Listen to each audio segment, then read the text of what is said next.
Hola, bienvenidos a mi canal. Soy Forofo Sevillano. En el vídeo anterior hablamos sobre la historia de la Hermandad de la Estrella. En el vídeo de hoy es especial para mí. Hablaremos de la Hermandad de los Negritos, de la que orgullosamente pertenezco. La historia comienza así. Fue fundada hacia 1393 por el cardenal Gonzalo de Mena y Ruelas en la capilla del Hospital de los Ángeles, para acoger a esclavos y exesclavos. El 16 de julio de 1554 se aprobaron sus reglas por don Hernando Arcantín de Valle, provisor del arzobispado. Es una de las hermandades más antiguas de Sevilla y estuvo integrada por personas de raza negra. ¿Qué había en la ciudad? De lo que viene el calificativo de Cofradía de los Negritos. En una época en que la esclavitud estaba vigente en la península, se crearon cofradías integradas por personas negras. Como esta, la de la San Benedicto de Palermo en Granada, 1501, la de San Jaume en Barcelona, 1455, o la Casa del Negres en Valencia, 1472. Estas cofradías eran utilizadas por estas comunidades para defenderse de las autoridades, brindar asistencia y tratar de liberar a miembros todavía esclavizados. En escritura ante Luis de Medina, escribano público de Sevilla, a 9 de noviembre de 1550 se adquirieron los solares actuales, donde se edificó capilla propia. A partir del 12 de diciembre de 1604, por escritura realizada en la misma escribanía de Luis de Medina, el tributo anual pasó a pagarse a los marqueses de Castellón. Hasta mediados del siglo XIX solo admitieron hermanos de raza negra. Debido a su origen particular, su hermano mayor es el obispo de Sevilla, que delega sus funciones en un alcalde.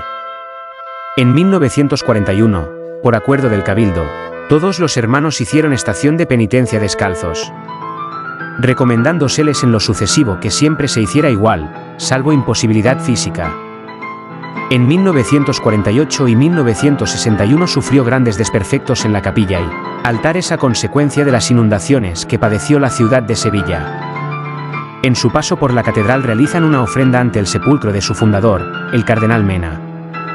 En la actualidad sigue habiendo algunos hermanos de raza negra. Damos un salto en el tiempo hasta una época oscura, la guerra civil, como ya sabemos si has visto mis vídeos.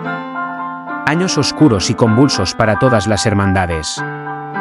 Durante todo el tiempo que va de agosto de 1930 a comienzos de 1934, la Hermandad de los Negritos había estado prácticamente inexistente.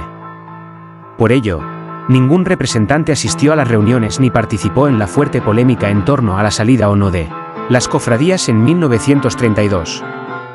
El año de la salida de la Estrella el Jueves Santo, ni pudo en ella plantearse la posibilidad de volver a hacer estación el año 34, en que la efectuaron 13 cofradías, todas ellas de barrio y no gobernadas por personajes caracterizadamente pertenecientes a la derecha política.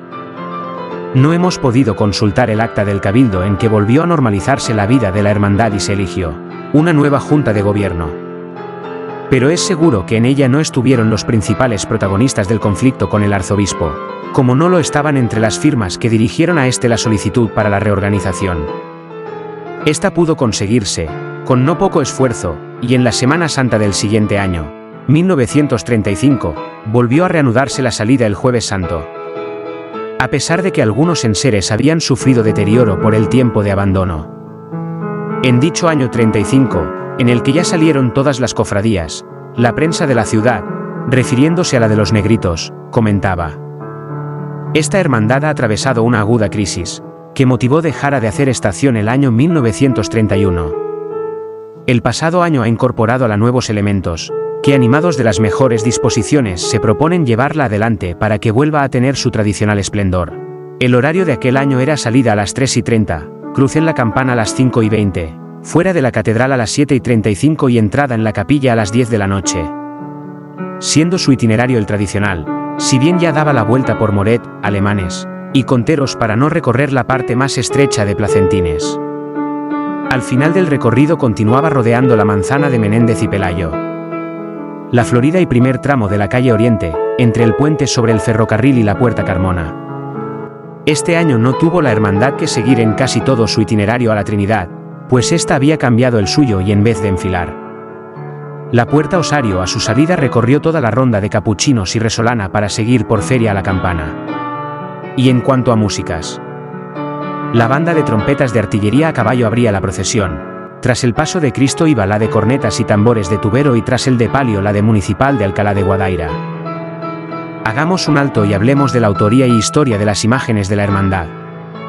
El Cristo de la Fundación es poco posterior al del Calvario, tallado por Francisco de Ocampo en 1612. Anterior al Cristo la Conversión, de Juan de Mesa en 1620, o al del Gran Poder, del mismo autor en 1620. Las influencias artísticas de la época hacen complicado acertar con las autorías de las tallas no documentadas. Dadas las similitudes y la repetición de cánones, Andrés de Ocampos falleció el 10 de enero de 1623. Meses después de realizar este crucificado. Su viuda, que era ya su cuarta esposa, realizó un inventario 3 días después del fallecimiento de Ocampo, en cuyo documento cita a un crucificado. Pergamino encontrado en el interior del crucificado. Este Cristo se hizo en Sevilla, año de 1622.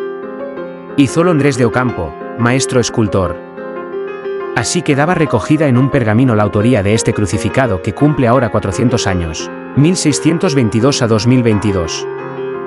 El documento fue encontrado en el interior de la talla, durante la restauración llevada a cabo en 1940 por Agustín Sánchez Cid.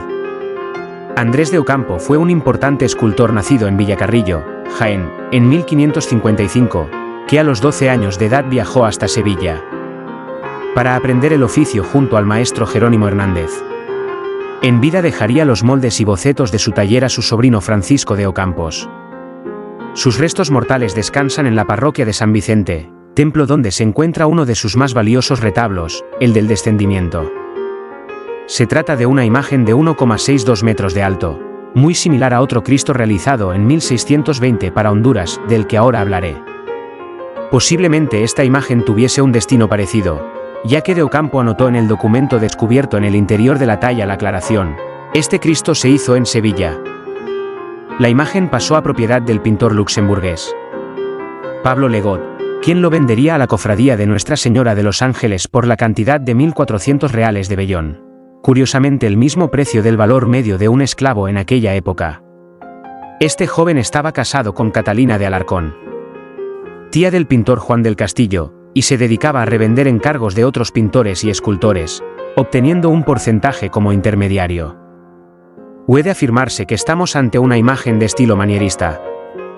De ahí su idealizada figura para representar la muerte lejos de cualquier estridencia. En cambio el barroco aparece en la colocación del sudario, en la cabellera o en la posición de los pies, como preludio de una nueva corriente artística que comenzaría a dejar huella en la iconografía de nuestra Semana Santa. La policromía original deja ver signos de lividez post-mortem. Algunas de las policromas de sus obras fueron realizadas por Vasco Pereira y Juan de Salcedo, ya que los escultores no se encargaban de esos menesteres en aquella época. Esta en concreto podría haber sido realizada por el citado pintor Pablo Legot, después de adquirir la talla. La llegada del Santo Cristo a la Cofradía de los Negros. El Santo Cristo llega a la calle Recaredo tras los arzobispados de Fernando Niño de Guevara, 1601 a 1609, y de su sucesor, Pedro de Castro, 1610 a 1623. Fueron años muy difíciles para la Cofradía de los Negros, en los que hubo conflictos con cofradías y autoridades blancas, un pleito con la Hermandad de la Antigua y hasta el intento de disolución de la hermandad. Bien lo relata el antropólogo sevillano Isidoro Moreno en su libro La antigua Hermandad de los Negros de Sevilla, Etnicidad, Poder y Sociedad en 600 años de historia, publicado en 1997. Durante el Luis Fernández de Córdoba Hortocarrero, 1624 a 1625, cambia el rumbo de la cofradía y comienza a ser aceptada por las autoridades que antes habían procurado su desaparición. Uno de los objetivos principales es la reanudación de la estación de penitencia y con ello llega en 1635 la imagen de este crucificado de Andrés de Ocampo. Hasta 1727 no aparece por primera vez con la advocación de Cristo de la Fundación, en recuerdo de la primitiva fundación del hospital para personas de raza negra que realizara el arzobispo Gonzalo de Mena. Es partícipe de la corriente manierista del autor, aunque en el perizoma y el cabello se nota un incipiente barroquismo. Desde la cabeza hasta los pies se va describiendo una S. Podemos observar signos palpables de carácter tanatológico que aparecen en el periodo de relajación inmediata. A la muerte, especialmente se ve en los músculos del cuello, en la caída de los párpados y en la abertura de la boca. Este inicio del rigor mortis es también evidente en la semiflexión de las manos, en el hinchazón del vientre o en las manchas hipostáticas en los dedos de los pies y cara plantar de estos. Algunas restauraciones pudieron modificar algo la imagen. En 1730 se procedió a la encarnación del Cristo. En 1778 se le modificó la cabellera, y seguramente se le colocara pelo natural. Ello hizo que se perdiera la corona de espinas que originariamente formaba un bloque con la cabeza. En 1988 el Instituto de Conservación y Restauración de Bienes Culturales solucionó problemas de inestabilidad y recuperó la policromía original. La última restauración fue en el año 2014 y estuvo a cargo de Pedro Manzano Beltrán. Paso del Señor. Estrenado el Jueves Santo de 1925, aunque fue concluido en 1929. Tallado por Francisco Olivera Fernández. Las columnillas exentas de fustes helicoidales que separan los tableros otorgan un sello propio. Restaurado por los hermanos Espósito en 1926, sufriendo un proceso de resanado y barnizado. Si te está gustando el vídeo te pido que te suscribas a mi canal.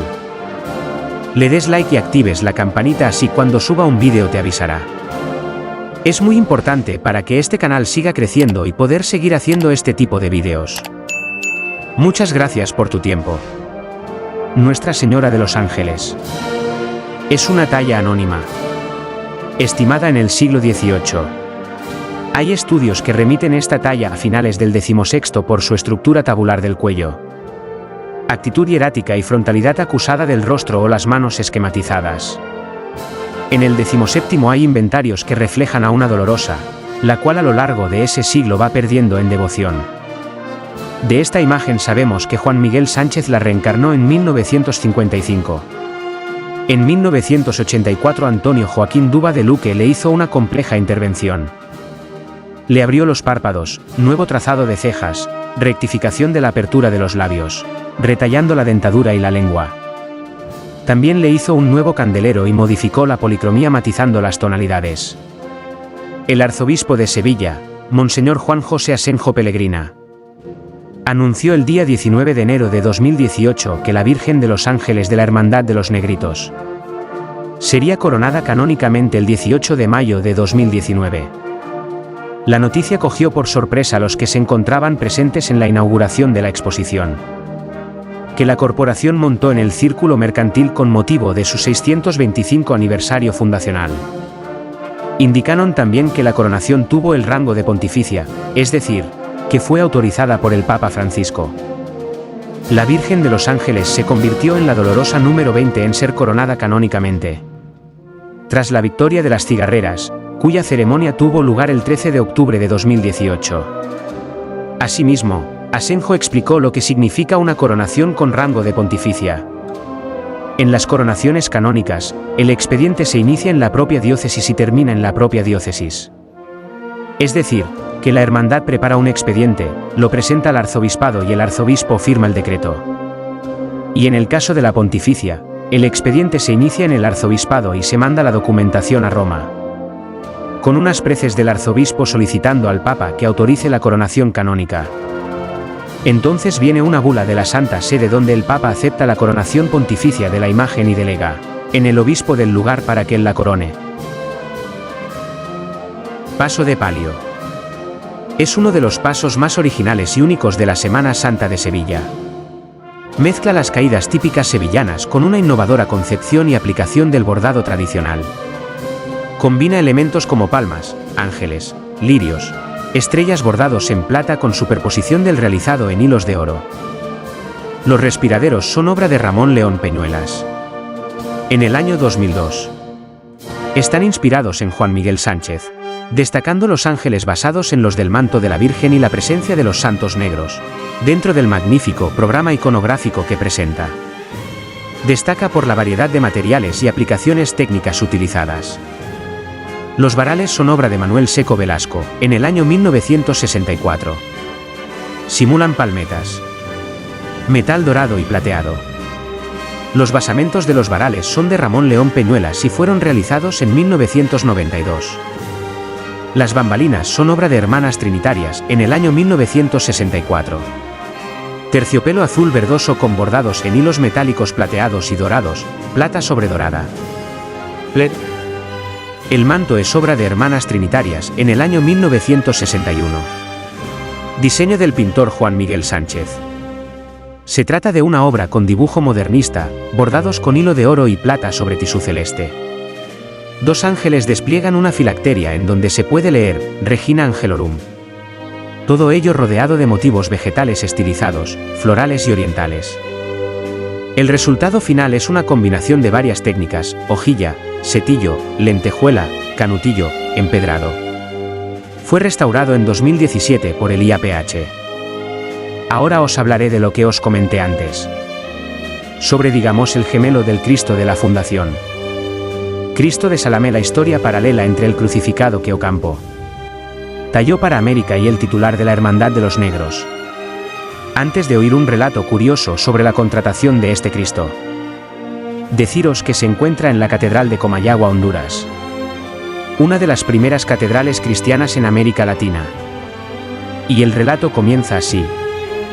Hace apenas 2 años que salía de su taller aquel crucificado que le encargó su médico, Melchor Plaza, el hombre que le enseñó la anatomía de verdad y que le pagó religiosamente los 1.210 reales que había pedido por la obra.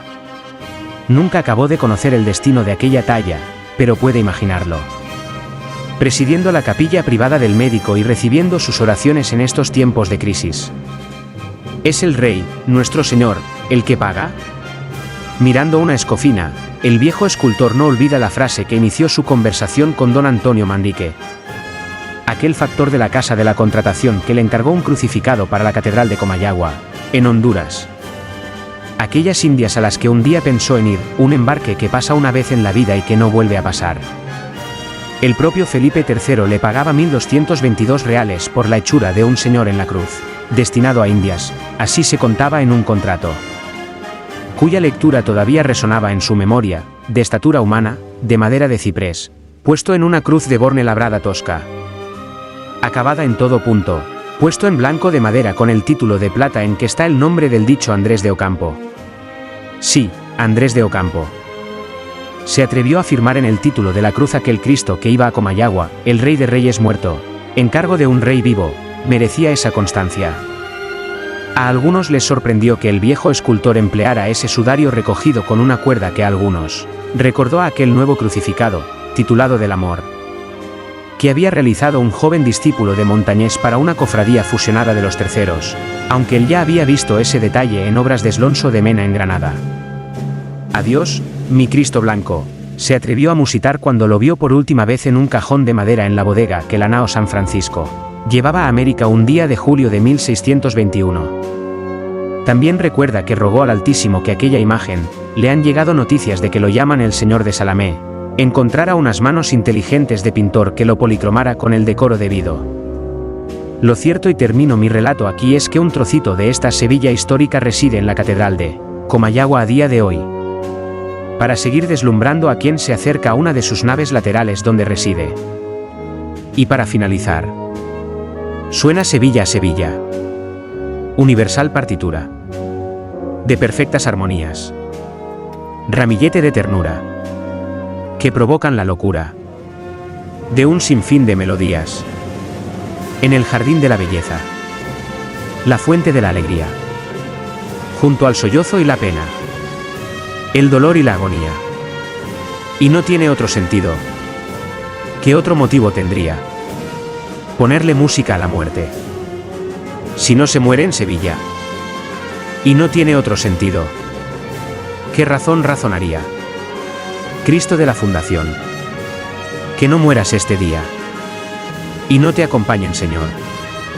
Los ángeles de María. Llegado este momento, me gustaría pedirte, si te gustó el vídeo, que te suscribas a mi canal.